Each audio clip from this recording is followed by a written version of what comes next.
Today I'm working on a 5 Series. Customer brought this car in and they have a bunch of requested repairs that they want done.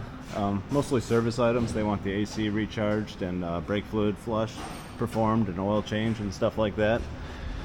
And yeah, a few other little things. But looking over the car, it has a lot of very bad things going on. And just making a quick video to talk about when you bring a car into the shop, it may be best just to, even if you have certain repairs in mind, just do an overall inspection is usually the way to go, and then let the shop prioritize the repairs.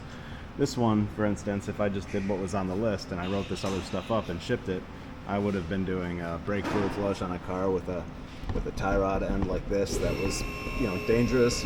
And these front control arms these bushings are completely separated on these thrust arms, so the front end bangs around violently and the shocks are just bouncing. Like, the car rides horribly.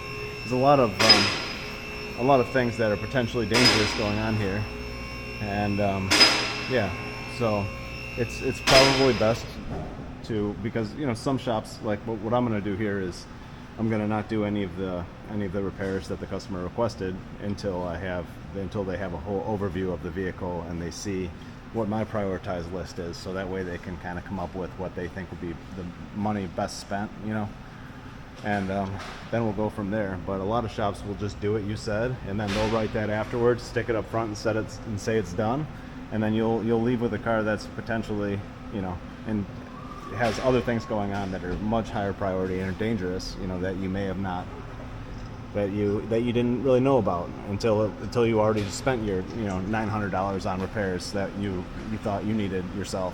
So that's all. Just bring it in for an inspection.